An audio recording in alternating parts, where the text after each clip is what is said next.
Well, welcome back. So last time we talked about periodization of biomotor abilities, so how to develop and actually kind of the mechanics of developing muscular strength, running speed, um, cardiovascular endurance, those kinds of things. And so these next several chapters kind of get more into the mechanics of planning training programs. And so this one, chapter 6, actually discusses planning an individual training session. So if an athlete comes to you at 6 a.m. on a Monday, what are we going to do for the next hour in order to maximize eventually their athletic potential, right?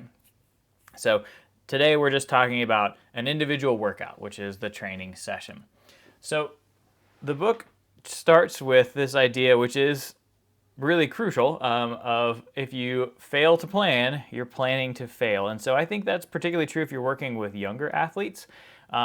What you see there, the figure that I've taken from the textbook, is the long-term planning of a hypothetical volleyball player. So they start their program, they start playing volleyball at 6, and then we're trying to get them to high performance. So you've got a pretty elite level player that's continuing to play, into their 30s. So particularly as it pertains to an individual session, if you fail to plan, you plan to fail. So I know, from my own coaching experience, both as a high school coach and then as a volunteer coach, like for youth sports teams and stuff, particularly so for youth sports teams, oftentimes coaches will kind of show up and be like, okay, what are we going to do today? And so if you do that, like I said, especially with younger athletes, it can devolve into chaos pretty quickly. So you want to make sure that you at least have some sort of a practice plan to prevent that. But also, if you're just coming in every day and kind of making it up as you go along, you're not really developing the athletes in the way that you could. You're not progressively overloading them. There's not a particular goal necessarily that you're working for. Or if there is a goal that you're working toward, you're not working toward it in any systematic way if you're just showing up every day and kind of, planning the workout. So I know one of the football coaches I worked with who planned, if you will, most of our workouts when I was a high school coach, is he would kind of walk in, and the other coaches, behind his back kind of chuckled about this, but he would kind of walk in first thing in the morning and he'd stare at the whiteboard, erase it, and then stare at the blank whiteboard, and then just kind of make it up as he went.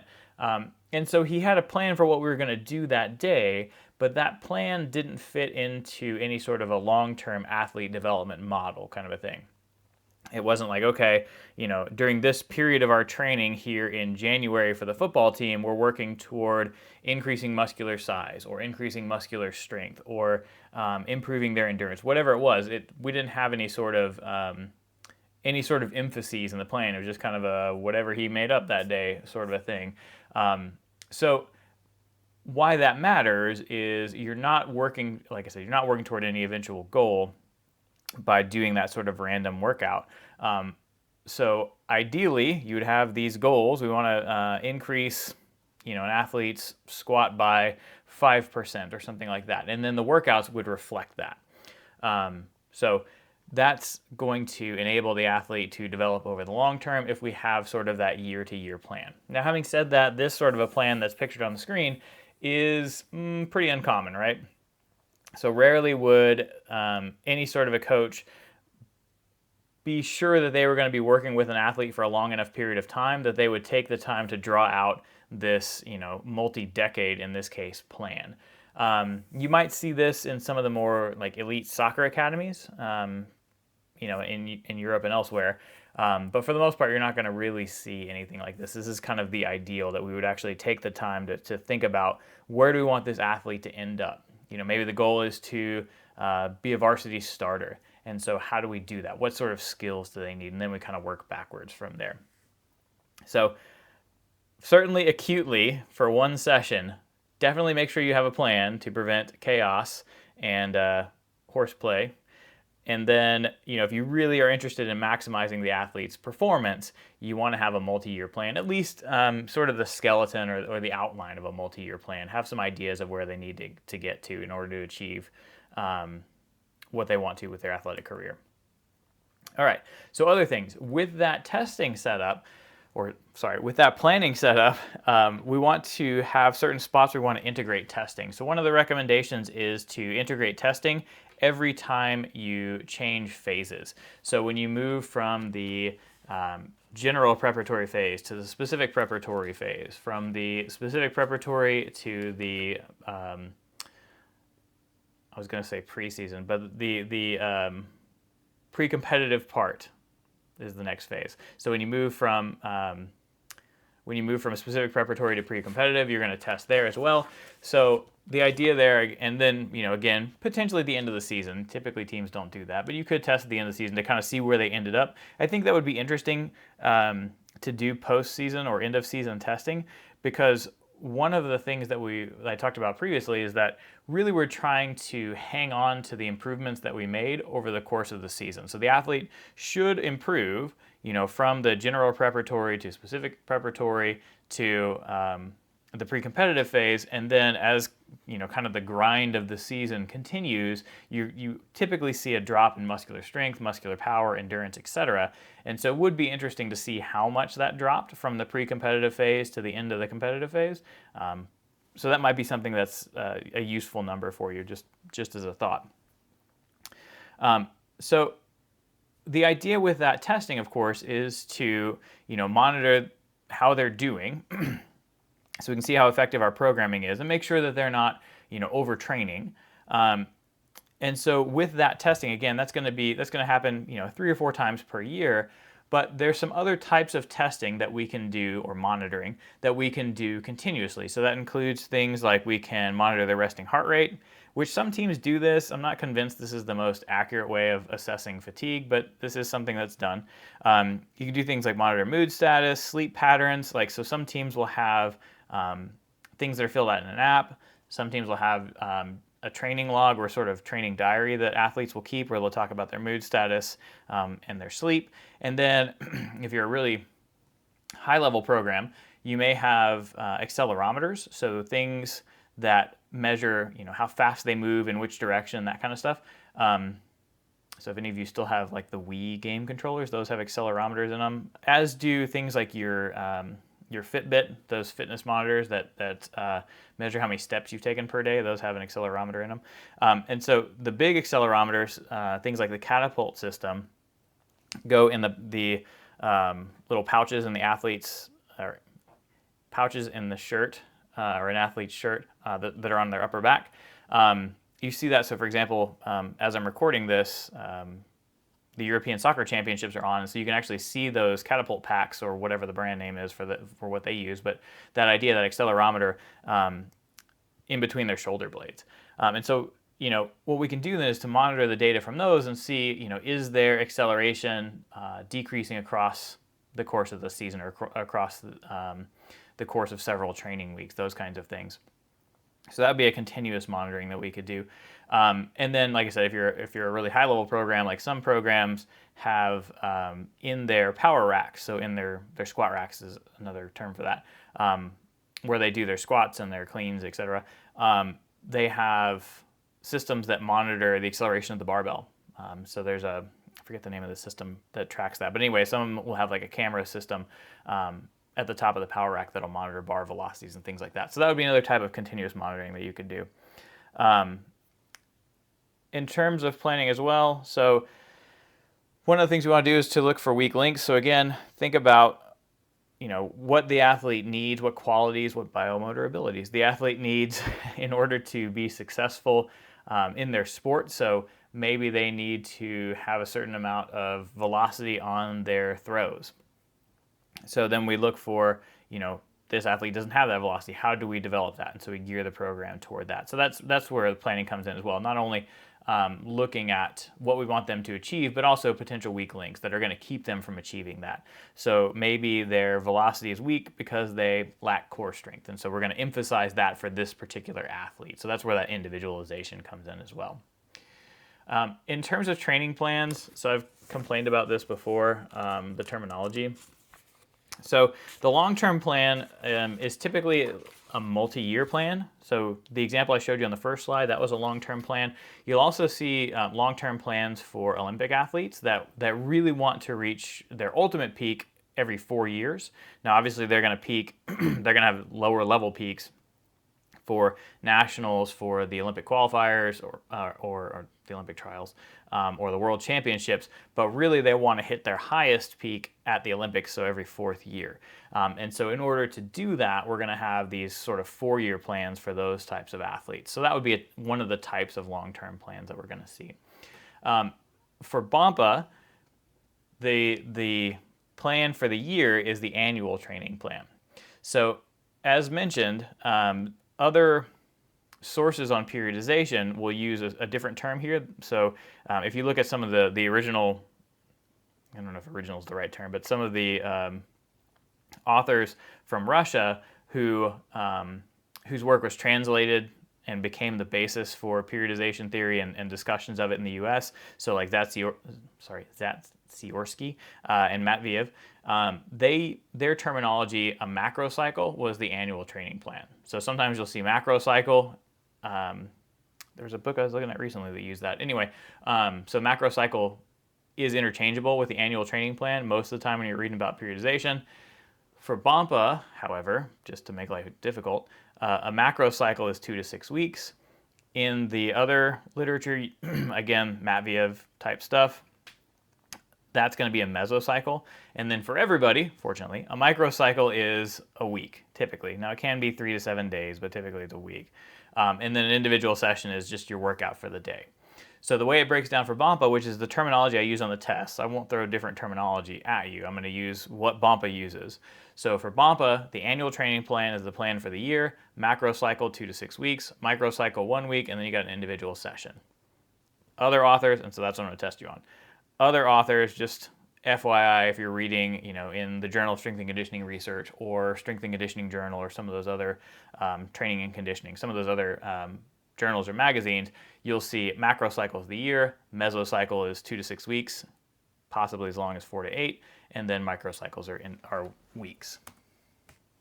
All right, so looking at an individual training session, so what happens on one day within the microcycle? So there's a couple different, let's go with that. There's a couple different ways you can classify them. The first is by the task. So what is it we're doing during this session? What is the main goal of this session? So the first task would be a learning session. So we are teaching the athletes something new, whether that is a new technique. Maybe we're working on a different pitch. It's probably an easy way to go there. So, they've got good command of their fastball and their changeup. Now we're going to work on throwing a slider. And so when we initiate that, we're going to start with a learning session. So we're going to show them, here's how you grip the ball, here's the throwing motion, basically the same. And then have them go ahead and do some rudimentary practice. That's a learning session. Repetition session is they know how to do it, but they're not good at it yet. And so they're just going to get some volume in. They're just going to do it a few times. They're going to work on the skill, trying to refine it, trying to get more accurate with the pitch in that example. And then the perfection session is they can do it pretty well, but probably their performance kind of oscillates a little bit. Sometimes they throw the pitch just right. Sometimes they throw it way out of the strike zone when they didn't mean to. And so in the skill perfection session, what we're trying to do is to make it consistent.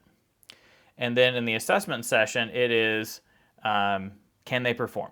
So an assessment session could actually include a preseason game, or like a spring training game in the baseball example. That would be a preseason game. And so we see if they can, throw that pitch accurately 4 strikes, right? And so that would be an assessment session in that example. So we're seeing if they can do whatever that skill is that they've been working on. We can also classify them by structure. So group sessions, are there a handful of athletes? Individual sessions, 1 athlete. Mixed sessions, both. And so most sport practices are typically mixed sessions, right? There's usually an individual period of some sort. And then there's a group session, and then that may include just your position group, and then that probably includes the whole team. So oftentimes actual practices, if we're thinking about sport practice, are mixed sessions. And then free sessions are, where the athletes are the ones guiding it. The idea behind free sessions is you allow the athletes to sort of take ownership of their programming. So you see that a lot in the summer for, football athletes, basketball athletes, etc. These are things like open gym. These are things like where the players decide to show up to the football field and throw some passes. Those would be free sessions. So again, allowing them to take ownership of the program. All right, so structuring an actual training session. So when the athletes walk in the door, here are the different things that you go through, right? So there's 3 to 4 main structural components. If we include the introduction, there are 4. So with the introduction, what you do there is typically you kind of lay out the goals for the day. So here's what we're going to do. I'm going to explain the exercises to you. Potentially, ideally, you would explain why you're doing the exercises. So we're going to do back squats. Here's what that's good for. We're going to do Russian twists. Here's what that's good for. We're going to do Romanian deadlifts. Here's why, blah, blah, blah. Right? You don't always have to do that, and it's unrealistic that you would always do that. But at times, it's helpful to explain why you've selected certain exercises. And certainly be ready to answer that question. That's one of the things that athletes complain about with respect to strength coaches, is that an athlete will ask, well, like, why are we doing this? And the strength coach doesn't necessarily know. So just make sure as you're planning a program and as you're planning an individual training session, you have an idea why you're doing that thing. It's going to improve some specific biomotor ability, whether that's muscular strength, power, etc. It's going to improve a movement that they perform in the sport. It trains one of the energy systems, that kind of thing, right? So during the introduction, you might explain the goals of the session, the mechanics of actually carrying out the session, and then you do some managerial stuff, like potentially you have to take role, right? So coach may want to know, the sport coach may want to know which athletes showed up and which athletes didn't. And so that would fall under managerial tasks. Typically takes 5 to 10 minutes. Oftentimes you'll only have an hour with the athletes. One of the things that the book talks about is, well, training sessions typically last 2 to 3 hours. And it's like, well, yeah, but it depends on what level of athlete we're talking about, right? So if you're talking about, college athletes during a strength and conditioning session in the preparatory phase, they probably only have an hour. So that said, the introduction oftentimes gets dropped or shortened considerably. So rather than being 5 to 10 minutes, it's like 2. Here's your exercises, here's your sets and reps, here's your intensity, or potentially the coach even has a printout and just like, here's the program, go do it, right? And I'm going to supervise, but you go do the things that are on that sheet. Then we get into the warm-up.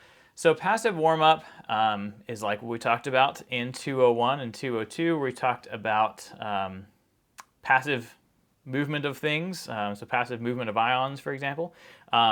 Anything that's passive doesn't require energy. So passive warm-up would be going and sitting in the hot tub, using hot packs. So you're not actually moving, you're just kind of hanging out and warming up that way. Sitting in the sauna. So they're things that increase your core temperature, things that increase muscle temperature, but don't require movement. So they are heating modalities. Active warm-up obviously requires movement. So there's a general active warm-up, which is just things like jogging in place. It includes things like, oftentimes you'll have like a dynamic warm-up where you do inchworms and Spider-Mans and whatever these guys are doing. I actually don't know what sport these guys play.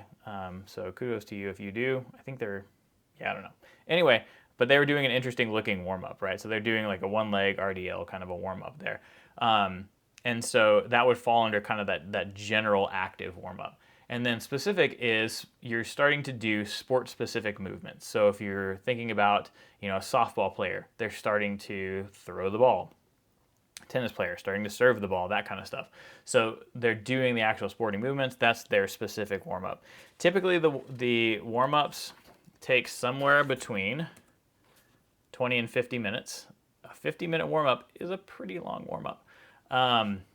But again, it depends upon the sport, and it also depends upon the conditions. So if you're going to be outside when it is 20 degrees, you might have to do a longer warm-up. If you're outside when it's 105, you're already pretty warm, so you don't have to do too much. You're going to basically skip the general and move right to the specific warm-up. So again, pretty broad range there. General warm-up may be anywhere between 5 and 20 minutes, largely depending upon conditions, and potentially depending upon the athlete. There are athletes who like to warm up for a longer period of time, and then other athletes are like, meh, I'm good.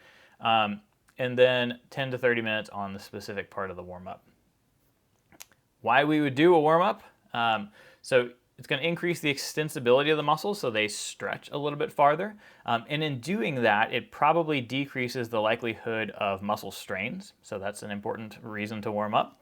Now, having said that, like I don't know any athletes that are really just going to go out and perform intentionally without a warm up. But anyway, warm ups decrease your likelihood of injury. They also, by increasing the temperature of the muscles and increasing your core temperature, they increase the release of oxygen, which is O2, from hemoglobin, which is the HB.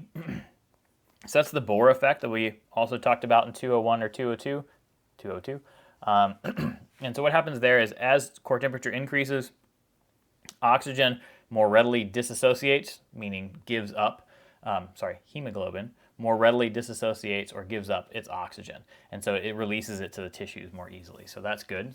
It helps facilitate or make easier oxygen delivery. Increased rate of metabolic reactions. So all those reactions of glycolysis, the citric acid cycle, those are going to happen faster with that increase in temperature. Increase in temperature also increases nerve conduction rate. So you will get, it's easier to get to 80 pulses per second running down the alpha motor neuron, causing muscle contraction with that increased temperature. Again, throwing it back to 201, one of the things we talked about is cryotherapy or ice bags, right? Doesn't have to be an ice bag, but some kind of cold therapy. One of the reasons that reduces pain in the short term is because it slows nerve conduction rate. So as you cool the tissue, you slow the movement of ions, things like sodium and potassium, and so that slows nerve conduction rate. If you don't get a bunch of pain signals coming back to the brain, then it reduces pain, right? So where cold reduces nerve conduction rate, heat speeds it up.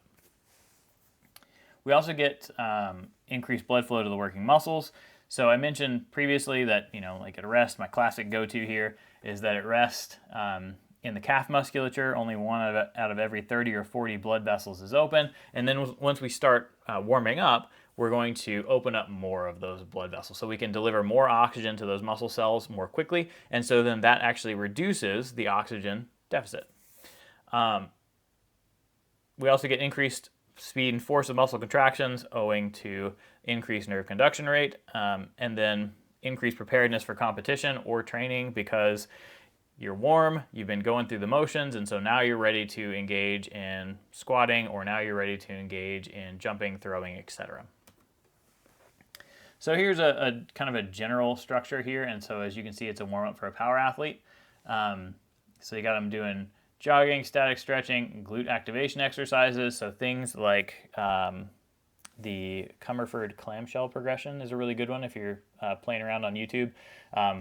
That's a really useful glute activation series, and you can combine that with things like monster walks to get them ready as far as hip stabilization goes. Then we can do skipping, ballistic stretching, and then on to more specific type stuff. So we move from the warm-up to the main body of the session. So this is where we're actually trying to get work done. So there's a bunch of different elements you could work on. So you could work on technique. So some of the terminology that the authors throw around is technical or tactical training, right? So if we're working on technical training, we're working on their technique in the sport. So with technical training, maybe you're working on, since I have my Minnesota Wild players on there, maybe you're working on their slap shot, right? So one of the important things to point out here is that we do things that require a lot of concentration and that are new right at the beginning. So right out of the warm-up, that's where we start working on learning new things. And if we're not doing technique, we also do power stuff right out of the warm-up. Because if we're trying to maximize power, if we're trying to maximize motor unit recruitment and synchronization of the firing of those motor units, we want to do that when the athletes are fresh. Their power is going to go down when they're fatigued. So we usually do power stuff, really explosive type movements, again, right out of the warm-up, sorry. So all of our sprints, our agility stuff, short sprints, so these guys are doing, conditioning at the end. Not those types of sprints, but like our short sprints. So, the 5 to 30 meter, really short type stuff. That's going to happen at the beginning, as well as our agility and our unbalanced exercises. So if you have the athletes doing anything where they are, squatting on a BOSU ball or something like that, that could be a little bit more dangerous once they're fatigued. So if you have them do, 10 sets of 10 on squat and then put them on the BOSU, with those muscles that are already fatigued, they're not going to be able to stabilize very well, and they may fall off and potentially hurt themselves, right? So all your unbalanced stuff you also want to do pretty early in the workout, for the most part. So there are times, and they're relatively rare, but there are times where you want to work on their proprioception after they're fatigued. So you could do a fatiguing, a bunch of sets of sprints, and then have them do balance stuff, but that's pretty unusual. So the general way things go, work on your technique, work on your tactics pretty early on as well. So that I have it grouped under technique. Sorry, it should be its own thing of tactics. But so you have them, if you're working on a new play, you're working on, perfecting the ability to turn double play, that kind of thing. We're going to do that when they're fresh. Then we work on their power stuff, like I said, and then we work on strength. So if we're having them, do squats and deadlifts and all that stuff, we do that after the power. And then at the end is when we do their endurance stuff. So we have them do their conditioning drills, which is what the wild guys are doing. Every sport has its own conditioning thing, right? So whether that's Minnesota or Michigan miles like they do in hockey, or horses in basketball, or gassers in football, you do that stuff at the end, which you probably already do. The reason it has hypertrophy with a question mark is that if you do a bunch of endurance stuff after you strength train, that can hamper some of the strength gains that you might have made otherwise. So you don't want to really focus on improving their strength and then immediately follow that with a bunch of endurance stuff. That's going to hamper their ability to improve their strength a little bit. Having said that, so typically you're only going to include 2 to 3 of these elements because your time is pretty limited. So maybe today we work on technique and follow that up with a conditioning session, or we do power followed by strength. So that's kind of the way the body of the main workout happens, is you do technical, tactical, or power, technical or tactical, sorry, or power, or strength, or endurance, 2 to 3 of those combined. Then we got a cool down. So in the cool down, the idea is to set the athlete up for recovery, so they're ready to come back fresh, for the afternoon session, or they're ready to come back fresh for tomorrow's session. So in terms of removing waste products, so we get rid of things like lactate, through allowing the muscle to contract at a lower intensity. Try to replenish their energy stores. That's really done in the rest period after, but sure. And then initiating tissue repair. So again, that's mostly in the rest period.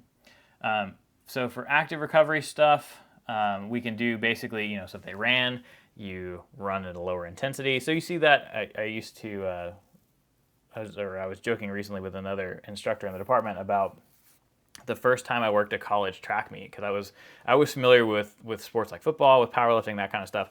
And so working a college track meet, at the end where they were doing, I think it was the 5K, where the runners finished the 5K, and obviously they were going, all out for 3 miles, and then they just kept running. Like they because it was a small Division I, they actually like ran up the steps and ran out of the stadium and then kept going to do their cool down, which to me was the funniest thing of like, you just ran 3 miles as hard as you could, and then you just kept on going.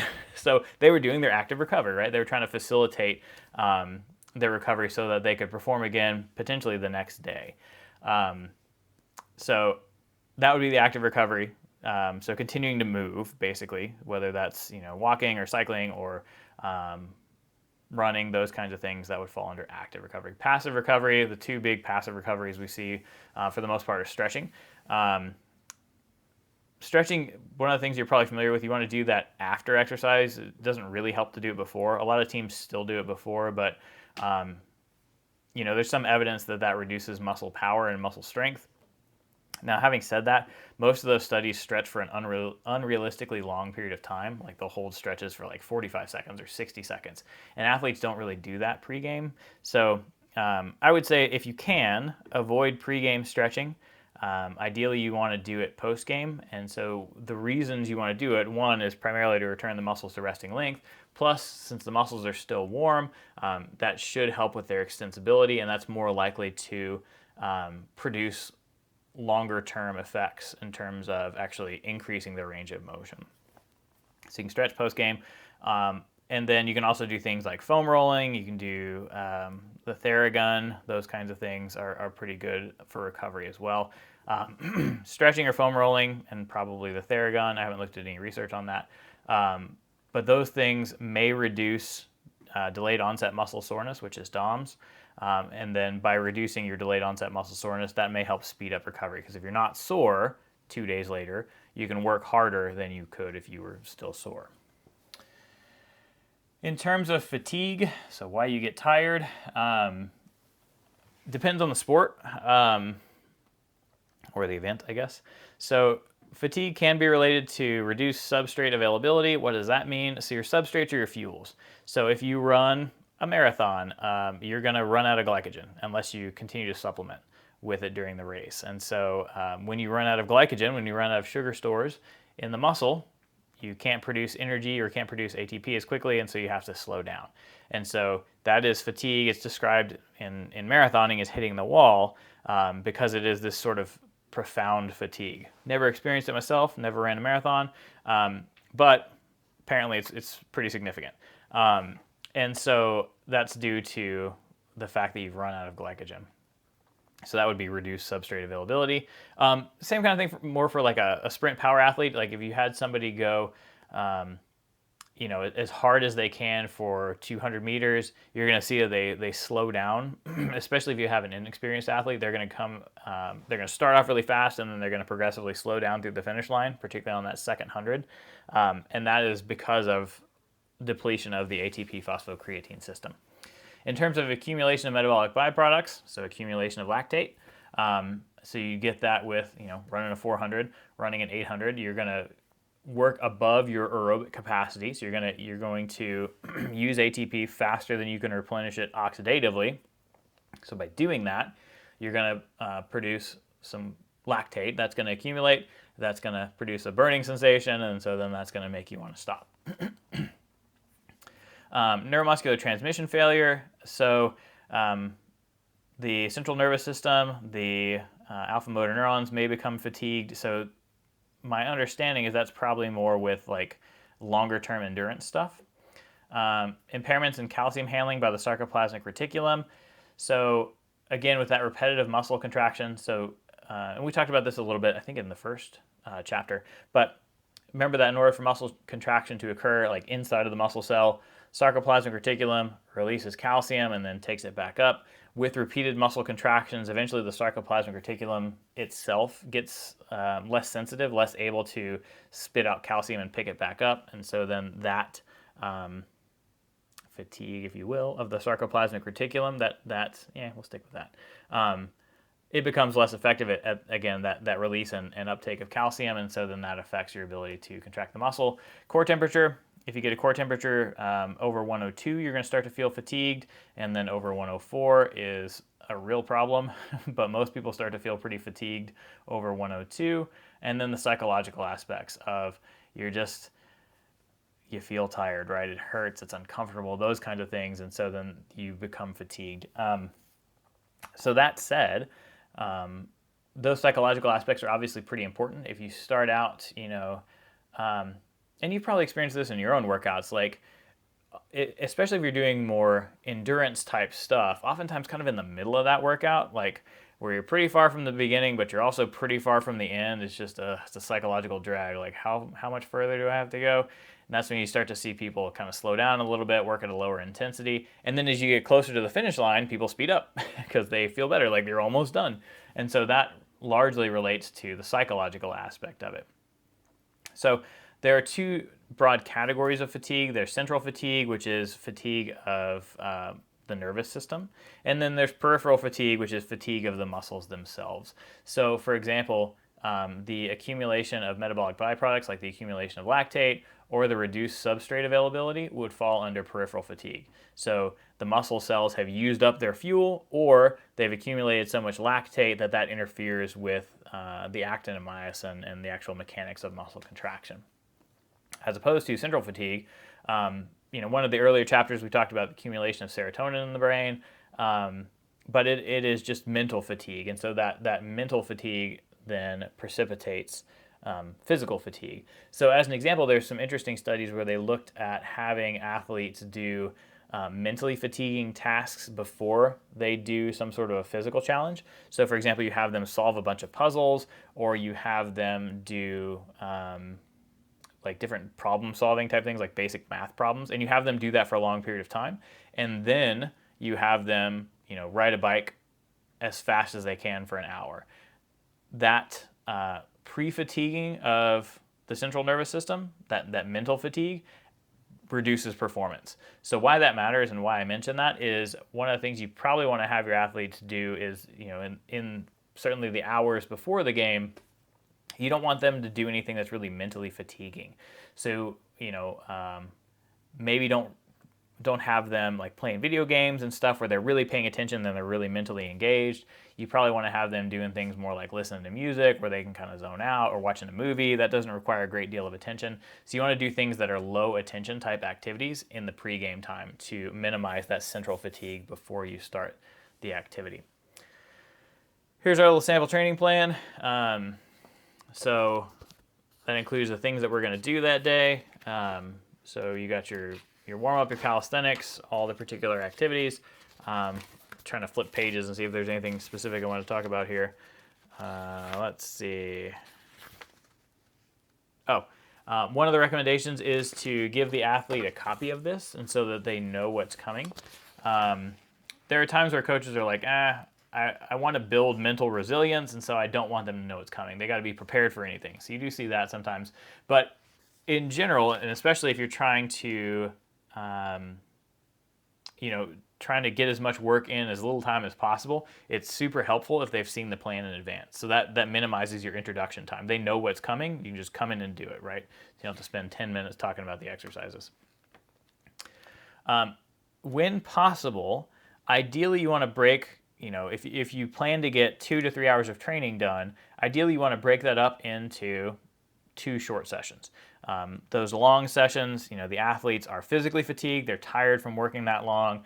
That leads to sloppy technique, that leads to lower quality, and then they're mentally fatigued too. They're not paying attention, they're not able to go through the plays like you want them to do. So ideally we would break workouts up over shorter sessions to get higher quality of repetitions. So maybe you do like your strength training and your endurance type stuff in the morning, and then you come back in the afternoon when they've largely recovered, not totally, but when they've largely recovered, you're going to have them do your technical or tactical stuff in the afternoon. Or you have, do some kind of low intensity stuff in the morning, maybe do some film session, early in the morning, although maybe not the best, because if you're anything like me, that tends to put you to sleep because you're in a dark room watching film in silence.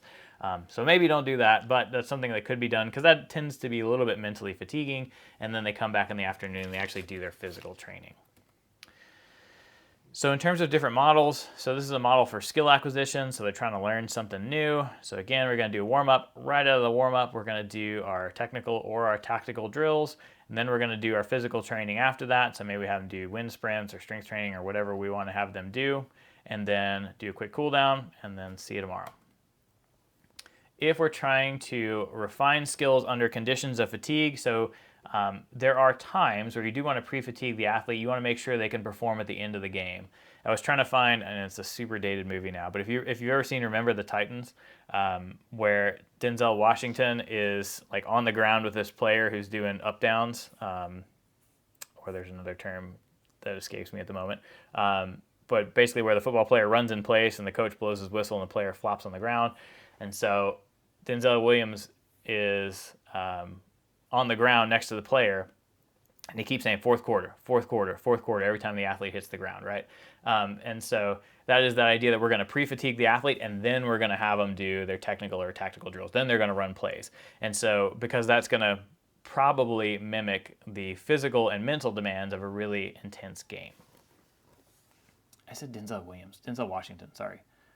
As I was saying, and I was like, that's wrong. Denzel Washington, sorry. All right, so there's that. And then the last thing here, so for pre-contest arousal, so your arousal is how aware you are of your surroundings. It is your mental state, how excited you are, is probably another way of thinking about it. So sometimes you got, athletes that get butterflies, they get, their arousal level gets too high before the game, right? So they get too nervous, too anxious, that kind of stuff. And so one of the ways that we can control that is by having them do something well before the game. So you see this in like morning shoot around or in a pregame skate where the athlete comes in. Let's say you got a night game at like 7. They come in the morning at like 10. They do 10-minute warm up, go through some shooting drills, and then a quick 10-minute cool down. Some light jogging, some foam rolling, and then they're out of there. So the whole thing takes maybe 30 minutes to an hour. From start to stop. And so by doing that, by just getting out on the court, by just getting out on the ice, that can hopefully loosen some of that tension and help them calm down headed into the actual evening game. And that is it. So that one's a little bit shorter than the rest of them. That's good. It's only 40 minutes. So we'll see you next time for Chapter 7.